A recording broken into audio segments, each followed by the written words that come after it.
Have you ever wondered why fear exists? Why it has the power to paralyze us, to keep us from reaching our full potential?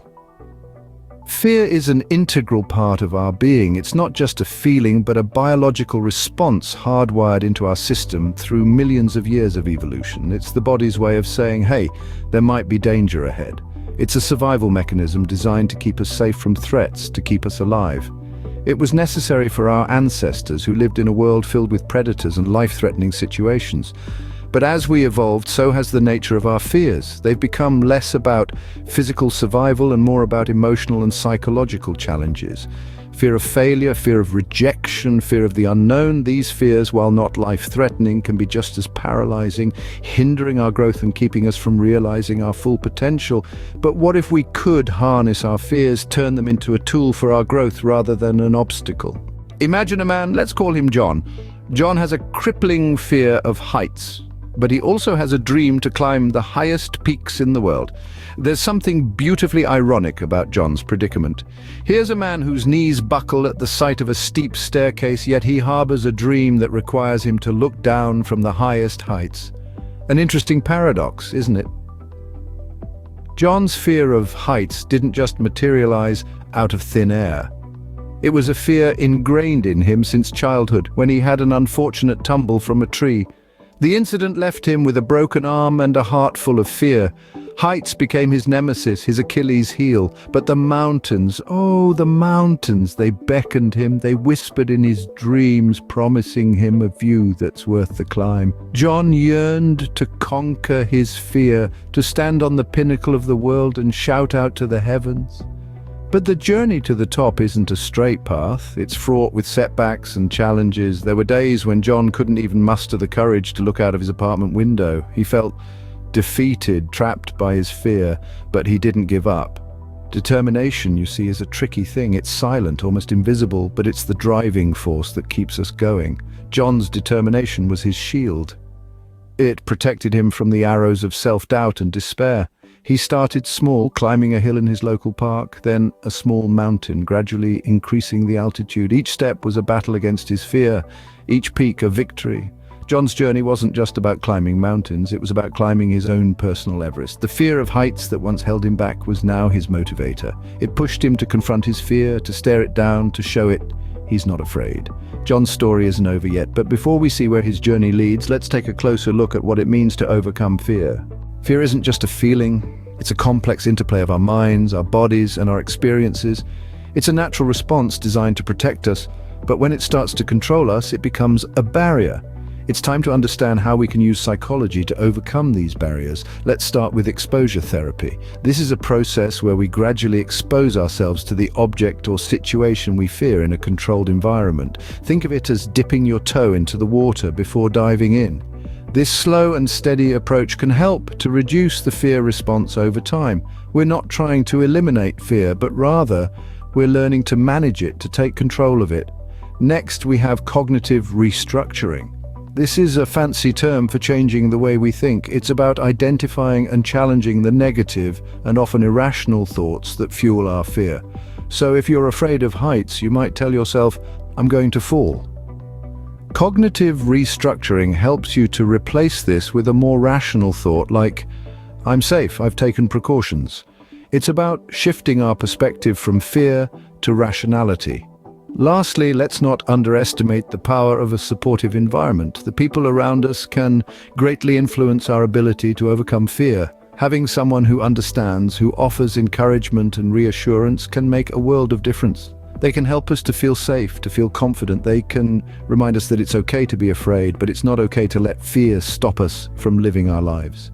Now, these techniques aren't magic pills. They require commitment and patience, but with time and practice, they can help us to take back control. They can help us to not only face our fears, but to conquer them. Remember, fear is not the enemy. It's a part of us. It's a part of being human. And by understanding it, by working with it, we can turn it from a barrier into a stepping stone.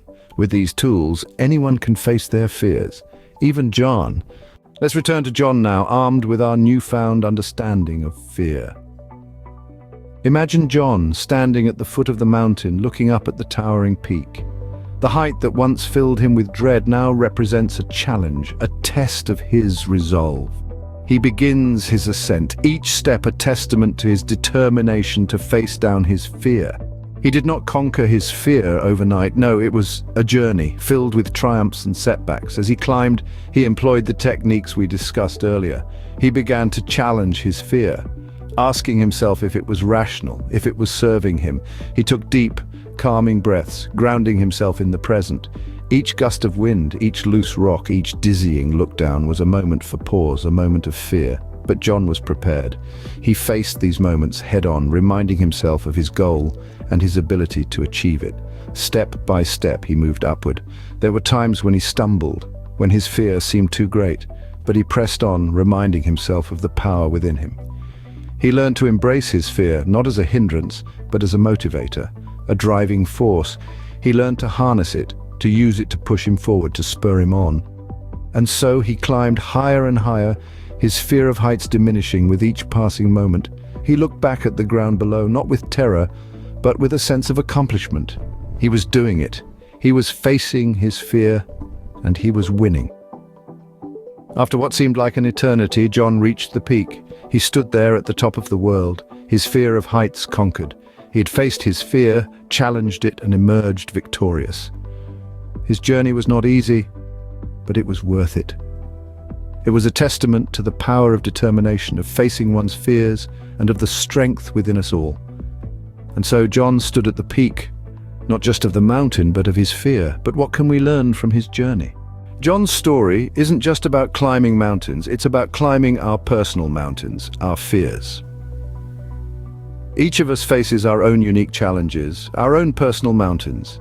These mountains may be steep, intimidating, and seemingly insurmountable. They are our fears, our doubts, our insecurities. But remember, each mountain is climbed one step at a time. Fear is an integral part of human nature. It can be a protective mechanism, warning us of potential danger. But it can also be a barrier, a wall that holds us back from reaching our full potential. Overcoming fear isn't about eliminating it completely, but rather learning to manage it, to harness it, and to use it as a catalyst for growth. We've delved into the psychology of fear, exploring the various techniques that can be used to conquer it. One such technique is exposure therapy. By gradually exposing ourselves to our fears, we can desensitize ourselves and reduce the impact they have on us. Another technique is cognitive restructuring, which involves changing the way we think about our fears. By challenging our negative thoughts and replacing them with more positive, realistic ones, we can alter our perception of fear and reduce its power over us. But the journey to overcome fear isn't just about techniques and strategies. It's about determination and perseverance. It's about having the courage to face our fears head-on, to step outside our comfort zones, and to push ourselves beyond our perceived limits. John's triumph over his fear of heights wasn't an overnight success. It was a journey, a process that required patience, resilience, and an unyielding belief in his ability to overcome. His story serves as a powerful reminder of the strength we all possess within us. It reminds us that with the right mindset and the right tools, we can conquer any mountain that stands in our way. So what's your mountain? What fear will you conquer today?